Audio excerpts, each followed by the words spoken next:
Ada yang tahu? Nggak usah cari di Google lah. Artinya nggak tahu. Artinya nggak tahu.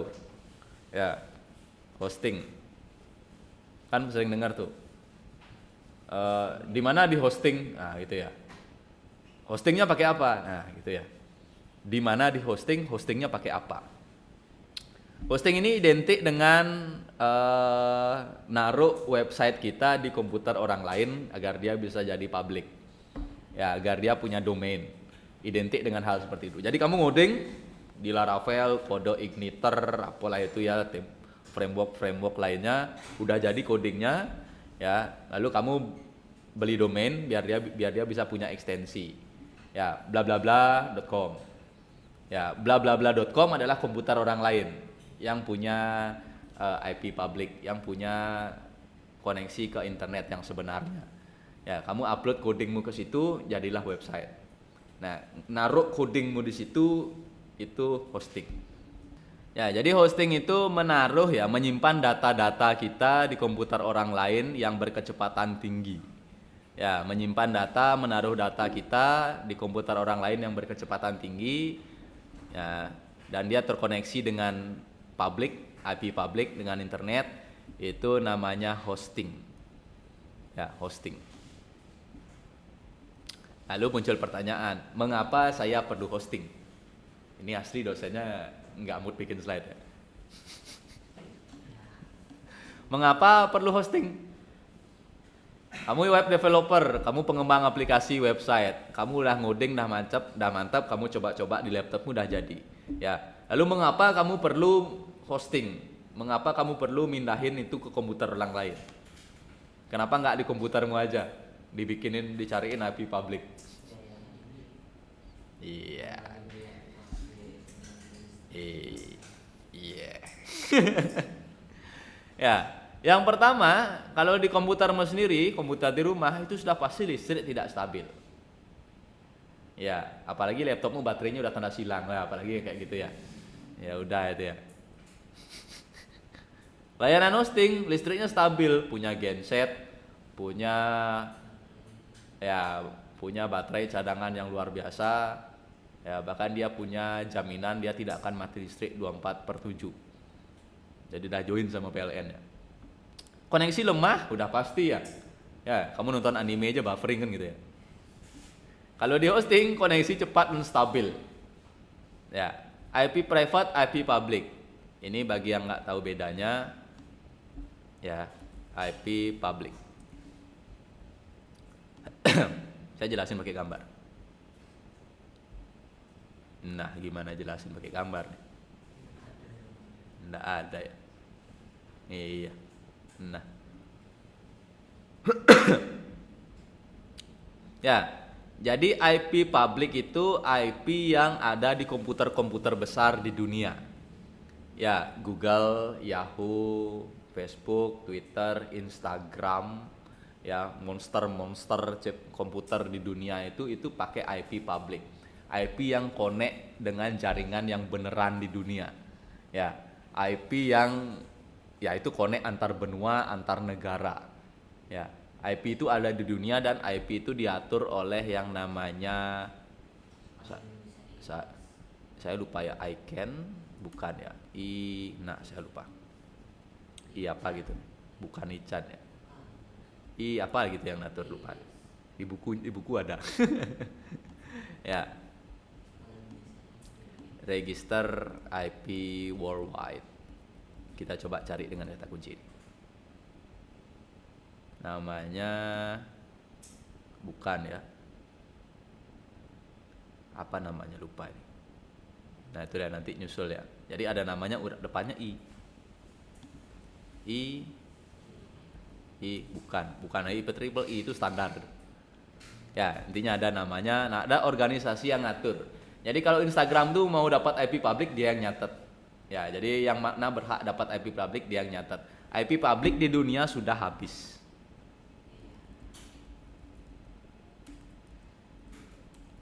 Ya, IP public habis.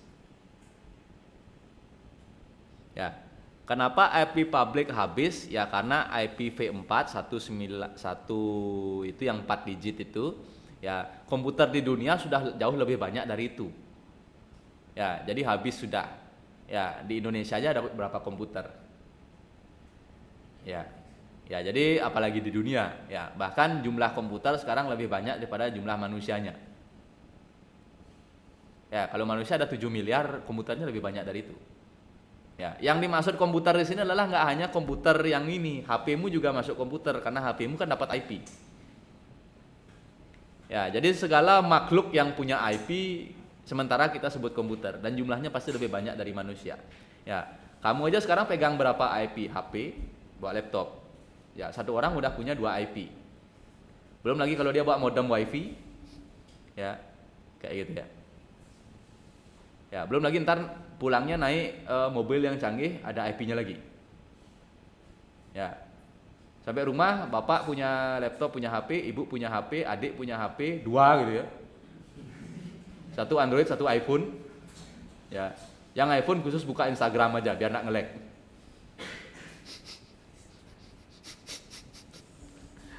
Ya, IP di dunia sudah habis. Ya, jadi IP yang kamu pakai sekarang di HP, di laptop saya, ya kalau lihat IP laptop saya berapa, kita tinggal if config. Ya, saya dapat IP 10 101 148. Ya, ini IP public bukan. Ini IP private. IP yang connect enggak langsung ke dunia. IP saya ini enggak connect langsung dengan Instagram segala macam. Ini disimpan oleh atau ini connectnya antar provider aja. Ya, jadi Bisnet IndiHome itu adalah ibarat genteng. Ya, bawahnya semua penggunanya. Ya, semua pengguna ini dapat IP privat. Ya, jadi IP yang nggak connect langsung antar benua, antar negara, ngelewatin lintas benua, lintas negara, enggak. Ya, semua IP-nya mentok di provider. Ya, provider inilah yang menghubungkan dengan IP publik di luar sana. Ya, jadi kalau kamu mau mengakses Google, sebenarnya kan kamu ngelewatin providernya dulu, ke IndiHome, ke Bisnet dulu, baru ini ngakses Google-nya. Kan gitu. Ya, jadi ini IndiHome Bisnet, ini semua pelanggannya, ya. Ini Google, Instagram segala macamnya. Jadi layanannya lewat sini dulu, baru ke publik.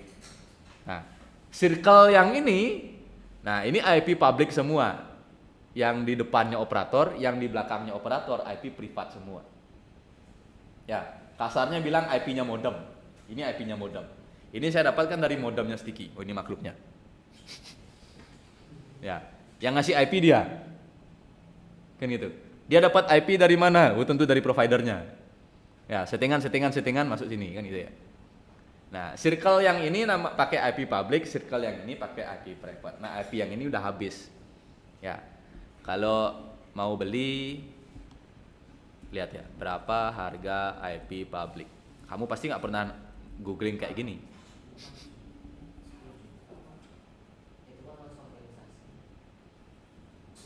IP public statik per bulan 25 per bulan. Nah, ini harga IP public dunia.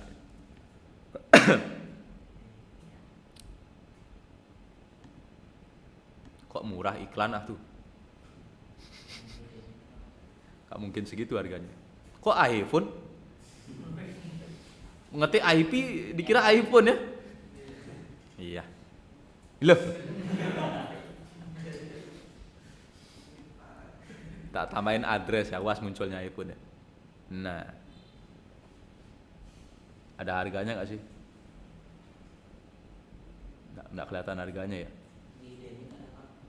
Dia di mana? IP address. Ya coba kita googling ya, IP public, IP address public, pakai bahasa Inggris. Price. Nah, muncul harganya. Tinggal pilih jelasnya. Nah, ND ini udah nggak ada, IP-nya udah nggak ada. Ya, jangankan mau beli, makhluknya nggak ada.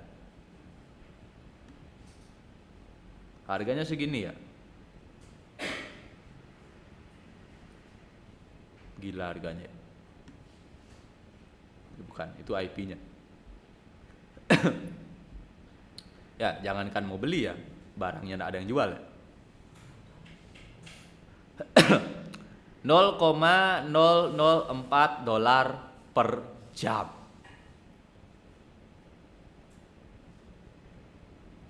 Ini berapa? Dolar to IDR converter. Memang Google tuh emang maha guna ya. Jadi bisa ngapain aja. 62 rupiah per jam. Per jam. Ya, 62 rupiah per jam. Ini kalau dikali habis buka ini saya buka kalkulator. Ya. Bagi yang convert masih pakai kalkulator. Oh kan, habis converter dia punya kalkulator. Berapa tadi? Nah, nggak bisa copy pasti. 62 ya, 62,57 per jam ya. Kita kali 24, 1.000 rupiah per hari ya. Kita kali 30 lihat sebulan, 45.000 sebulan. Kita kali 12 untuk lihat setahun. Setahunnya 500.000. Baru IP-nya doang. Belum komputernya, belum listriknya, belum perawatannya, belum pegawainya. Iya. Itu pun kalau ada ya. Tapi biasanya nggak ada. Kita ngomongin apa tadi sampai IP? Nah itu ya, IP privat, IP public. Ya, karena layanan hosting itu punya IP public, IP yang bisa diakses lintas benua, lintas negara, dari seluruh dunia intinya. Ya, komputermu kalau tidak ada operator, tidak ada IndiHome, tidak ada Biznet, yang nggak bisa buka Google. Ya, kalau IP public dia bisa buka apapun tanpa provider, ngeri. Ya, karena dia langsung connect di benua, ya connect langsung dengan dunia. Komputer sendiri, maintenance-nya sendiri, apa-apa sendiri. Lalu kalau layanan hosting ada tim profesionalnya yang jaga. Inilah mengapa kita perlu hosting. Kalau kamu web developer apalagi, ya kamu perlu banget untuk menghosting hasil karyamu agar bisa dinikmati oleh orang lain. Kita butuh bantuan untuk memasarkan websitemu itu. Ya, tidak bisa pakai komputer sendiri karena alasan-alasan ini. Ini ada harusnya pembagian kelompok tapi nggak usah, kita skip aja ya. Nah, jadi model hosting yang pertama adalah shared hosting. Ya, hosting diletakkan bersama-sama dengan akun hosting lain dalam satu server yang sama. Ya, anggap ini servernya. Ya, si A naruh websitenya di sini, si B naruh websitenya di sini, si C naruh websitenya di sini. Jadi satu ini ada 3 website. Itu maksudnya share hosting. Ya, jadi anggap ini satu komputer yang punya IP public, dijual di internet, dijual di dunia. Ada 3 website yang ditaruh di sini. Itu namanya share hosting. Harganya murah, ya, karena satu ini dijual bertiga, ya ngecuk gitulah ya bahasa Balinya ya. Tapi kekurangannya, kalau website ini down, ya, ketiga webnya juga wassalam. Ya, jadi dia mati ngajak-ngajak. Jadi kalau ini gangguan, semua layanan yang ada di sini gangguan juga. Ini cocok untuk website baru. Ya, jadi baru mau nyoba gitu ya, baru launching. Blog pribadi yang isinya curhatan-curhatan aja gitu ya. Kali kalau down ya napang kan gitu ya. Anti angin nyanan hidup kan gitu ya. Toko online dengan kunjungan tidak terlalu banyak, ya. Jadi ini cocok untuk share hosting. Jadi kelebihannya murah, kekurangannya kalau down mati semua. Ya, cocok untuk website baru, blog pribadi, toko online dengan kunjungan tidak terlalu banyak. Berikutnya kita punya, kalau tadi satu server rame-rame, kebalikannya kita punya satu server sendirian. Iya, orang maruk nih. Ya, bukan orang maruk ya. Jadi dia memang nyewa satu ini untuk sendirian. Ya. Kira-kira kekurangannya apa? Mahal. Kelebihannya? Kebalikan dari yang tadi sudah pasti ya. Iya, kebalikan dari yang tadi. Jadi dia bebas pakai segala resource yang ada, ya. Biaya mahal, tapi biasanya perlu pengetahuan teknis karena spesifikasinya gede. Tapi walaupun perlu pengetahuan teknis, ya, kamu dapat high priority support karena udah bayar mahal. Ya, biasanya customer service-nya lebih prioritas tinggi dibanding kamu bagi-bagi tadi. Ya, tadi itu kelas ekonomi. Ini kelas bisnisnya. Bisnis besar dengan trafik tinggi, e-commerce, instansi pemerintah, universitas. Nggak lucu kalau website pemerintahnya down, dibully ya. Ya, tapi kalau blog pribadi down, ya nggak ada yang peduli. Ya, website baru down, bahkan orang nggak tahu website itu ada gitu ya. Ya, website kampus down, bayangin lagi KRS-an, SADS-nya mati, nangis ya. Saya di rumah tidur. Ya, jadi yang seperti ini perlu namanya dedicated hosting. Kenapa ada co-located? Ya, jadi yang ini adalah penjelasan dari dedicated hosting. Hosting yang ini maksudnya dedicated. Co-located itu, ya, co-located sebentar di akhir ada ya. Nah, co-located itu ada, nah ini. Co-located ini susah-susah gampang jelasinnya. Ya, jadi dia punya CPU-nya sendiri, ya, jadi dia punya CPU-nya sendiri. Tapi dia berbagi tempat bareng CPU lain, kantor-kantor lain. Contoh, ya, Sticky punya server, ya, Sticom punya server, punya CPU-nya. Sticky punya CPU-nya, Sticom punya CPU-nya, Unut punya CPU-nya. Ya, lalu 3 kampus ini nyewa satu lahan yang sama. Jadi Sticky naruh CPU-nya di situ, Sticom naruh CPU-nya di situ, Unut naruh CPU-nya di situ. Bayar listriknya patungan. Ya, bayar listriknya patungan, bayar coolingnya patungan. Ya, kira-kira kayak gitu. Bayar sewa lahannya patungan. Nah, itu co-located. Ya, jadi dia dibilang dedicated enggak, dibilang shared juga enggak. Dia menyewa environment-nya, dia bareng-bareng patungan di lahan, listrik, cooling, kayak gitu. Ya, itu namanya co-located. Karena kalau handle sendiri bayar listrik mahal, ya cooling harus ngadain sendiri, ngerawat sendiri, kayak gitu. Ya perlu lahan juga yang gede sendiri. Nah sekarang karena banyak yang seperti itu, banyak perusahaan yang butuh tempat seperti itu, jadi mereka joinan. Ya jadi mereka joinan. Nah ada orang yang khusus nyewain lahannya aja, nggak punya CPU-nya.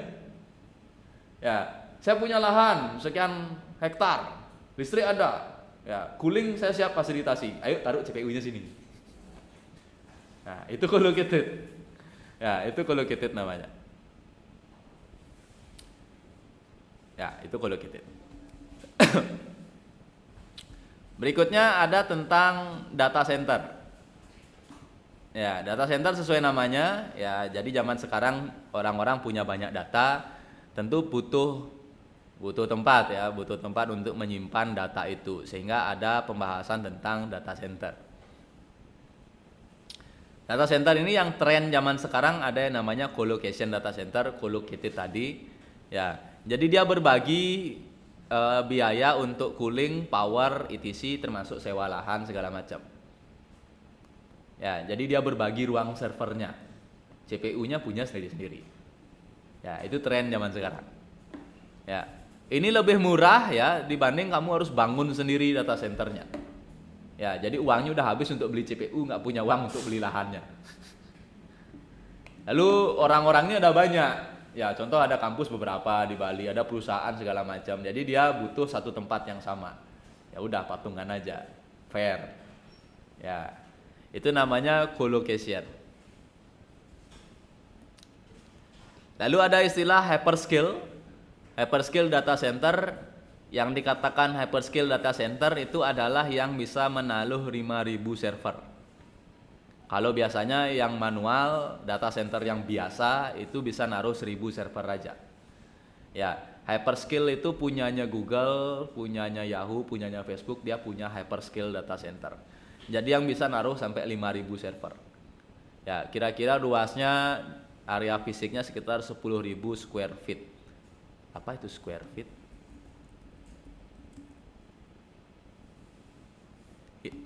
Ini ya standarnya luar negeri ya. Jadi kalau kita kan bilangnya are, hektar untuk 100 meter persegi dan segala macam. Kalau luar negeri dia bilangnya square feet tuh. Ini coba ya. Nah, jadi ini standarnya luar negeri ya. Jadi 1 kaki persegi, orang luar negeri kan bilangnya gitu ya. Jadi rumahmu nyebrang berapa kaki? Ya kan itu dia bilangnya. Dia nggak ada bilang berapa meter. Ya, ternyata 1 kaki itu 0,09 gitulah ini kira-kira ya. Kira-kira kayak gitu, standarnya luar negeri. Standarnya luar negeri ya. Jadi dia bilangnya adalah square feet. Nah, kalau gitu berarti 10.000 square feet kan gitu tadi ya. 10.000 square feet. Mana sih slide saya ini? Loh, mana slide-nya? Nih, 10.000 ya. Sorry, 10.000. 10.000 square feet itu kira-kira 900 meter persegi, 900 are.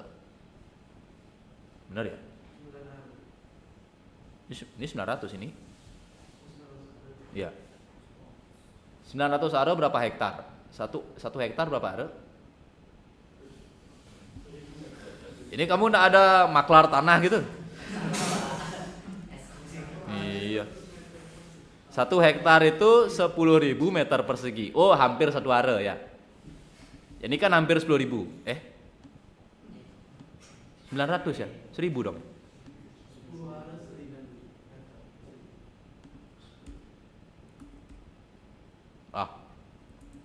Ini hektar. Kita bicara hektar. 1 hektar itu 10.000 meter persegi. Berarti kalau ini adalah, saya masukin ini aja ya, ini kopi dari selesai urusannya. Nah, 0,09 hektar. Ribet emang sama bule ya. Berarti hyperscale data center itu 0,09 hektar. Berarti kalau mau bangun hyperscale data center di Bali, kamu beli tanah 0,09 hektar. Minimal ya. Kalau punya 1 hektar ya pasti udah masuk. Ya, 0,0 atau 0,1 hektar. Nah, tapi tidak hanya soal luas tanah aja. Hyperscale data center itu ditaruh di lahan yang luas, terjangkau, dan suhunya agak dingin.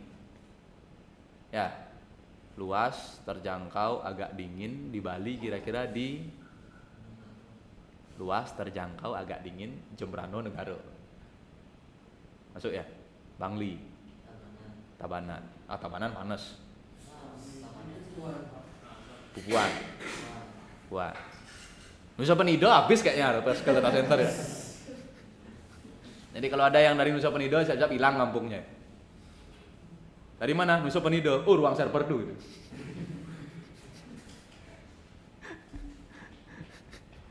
Kalau kita lihat Google Data Center. Nah, ini makhluknya kayak gini. Ceng. Loh. Nah, nih.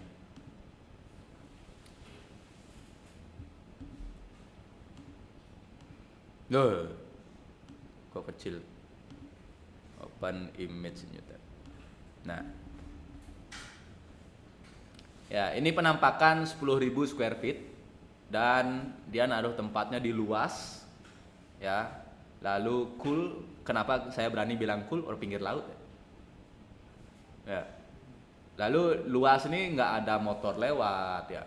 Maksudnya memang khusus untuk data center.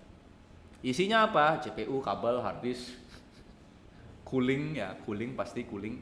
Yang ini nih tong-tong nih bukan bak mandi yang di atas kamar mandi yang kuning itu bukan ya.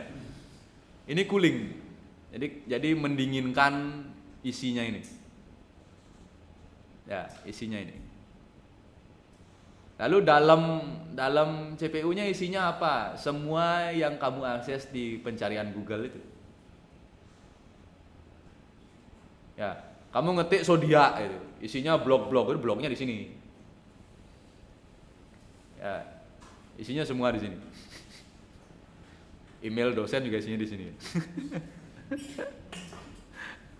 Itu hyperscale data center. Jadi tren orang nyimpan data ya, jadi luas, lahannya murah.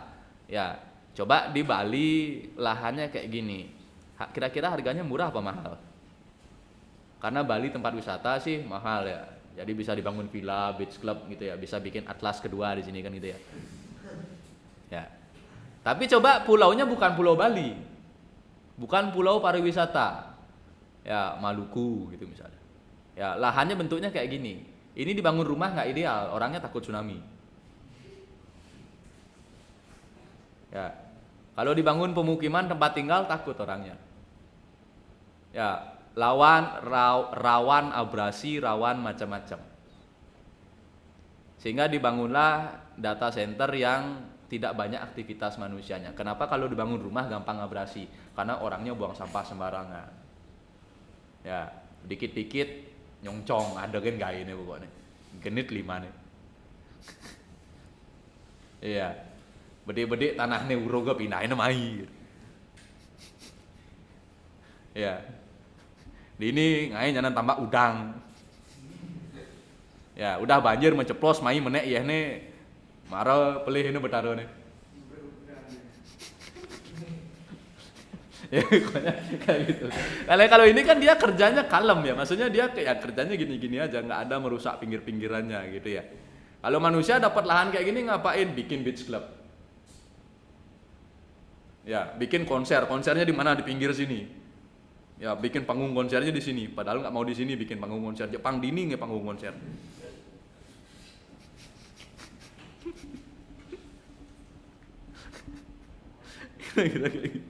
Ya, jadi tren muncul hyperscale data center. Ukurannya sekian, lalu dia naruhnya di tempat yang luas, agak terjangkau harganya, minim pemukiman warga gitu ya. Temperaturnya juga agak dingin untuk menyimpan atau men-save biaya coolingnya. Berikutnya trennya ada smart cooling. Jadi dia nggak pakai kipas, gitu-gitu tuh ya.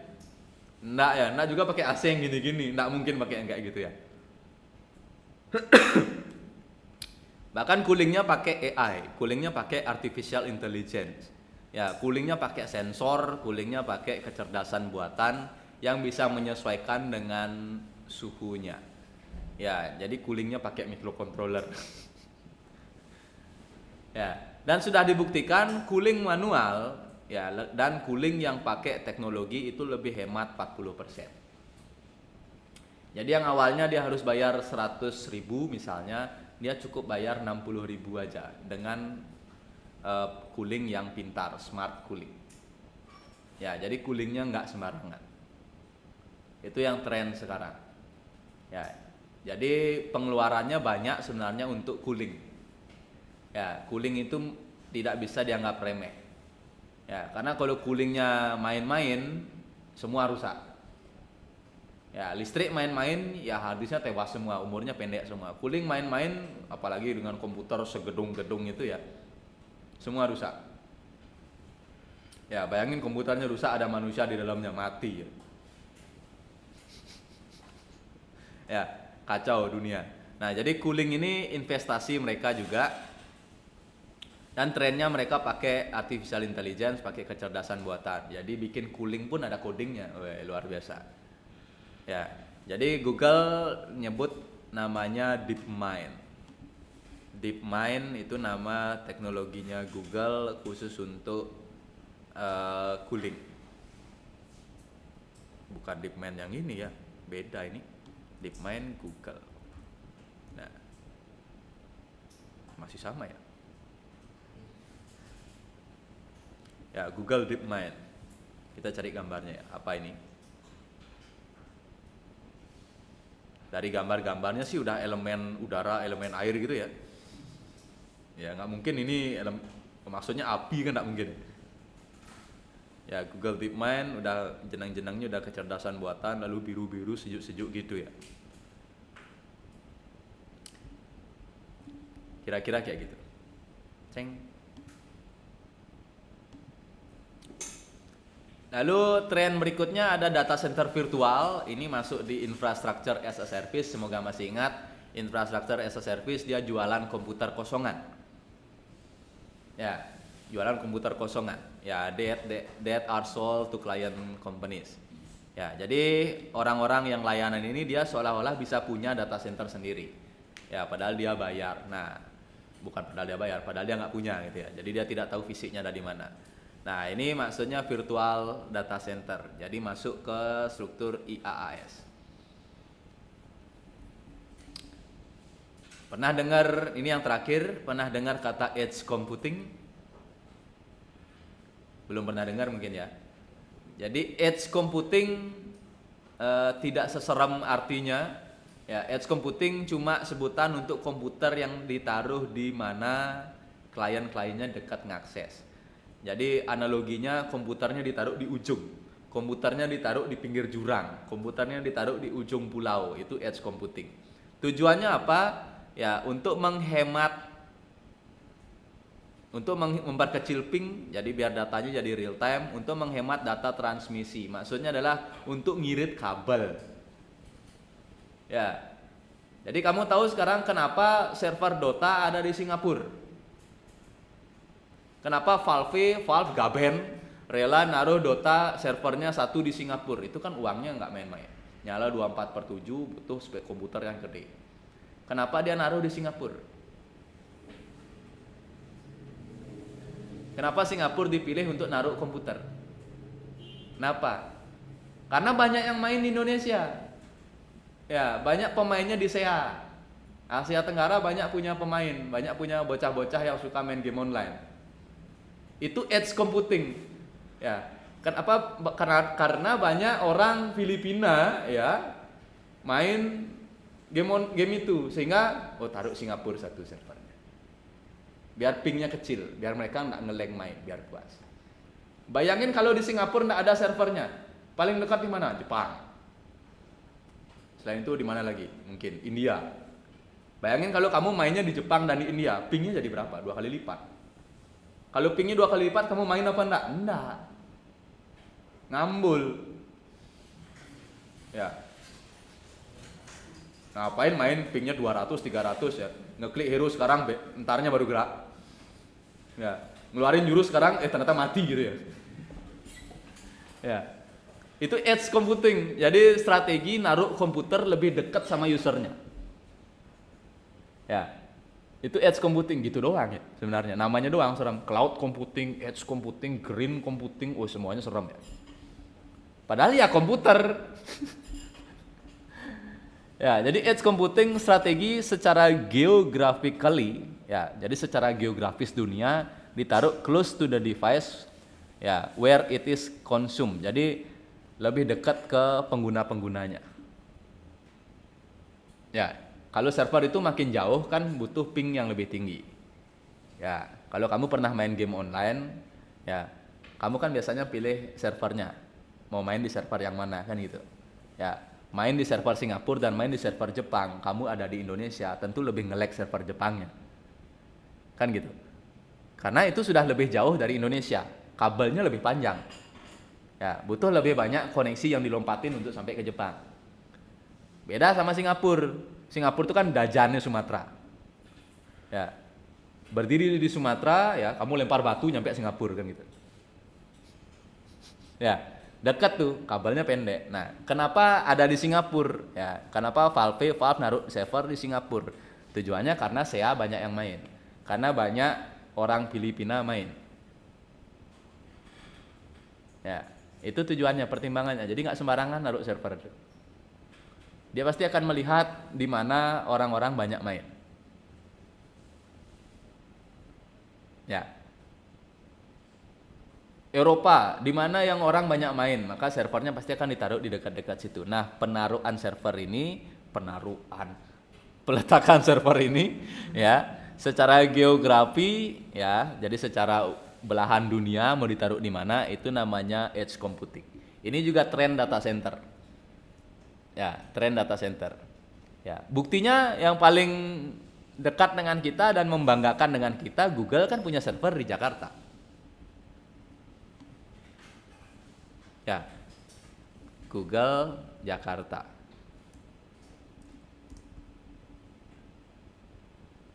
Google ada di Jakarta. Ya, jangan bilang baru tahu ya. Ya, Google tuh ada di Jakarta. Coba kita cari Maps ya. Lalu Maps, kita masuk ke Google Maps, kita cari Google Jakarta di Jane. Google Jakarta di mana? Kok gitu nyarinya? Google Jakarta ya di Jakarta. Google Indonesia. Nih. Sini Google Workspace. Iya. Google Workspace, ada fotonya enggak sih? Street view. Loh. Mbak Google, Mbak. Kok jadi gini? Mana ini? Google, kita lihat pemilik. Iya, nggak ada gininya ya. Bukan. Nggak ada foto lahannya gitu ya. Zoom in, geser dikit. Zoom in.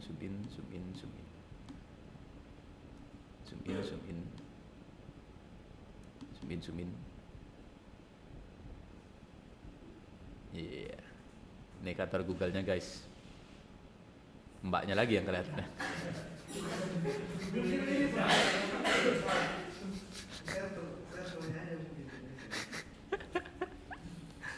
Google Jakarta server. Kelihatan nggak nih? Nah ini mah gambarnya gombal semua nih. Nah, bukan gambar aslinya. Google Jakarta, mana ada fotonya ya? Pasti dirahasiakan, galang-galangnya aja yang kelihatan. Ya, kenapa dibangun di Indonesia? Ya karena penggunanya banyak, dah gitu doang. Ya, untuk apa? Ya biar anak nge-lag. Kalau nge-lag kan malas pakainya. Nah, teknik semacam itu namanya edge computing. Jadi naruh komputer di ujung. Nah, itu gitu doang ya. Ada yang ditanyakan kira-kira itu tadi tren soal data center ya. Jadi ada edge, lalu ada data center virtual, ada cooling yang smart, ada hyperscale yaitu yang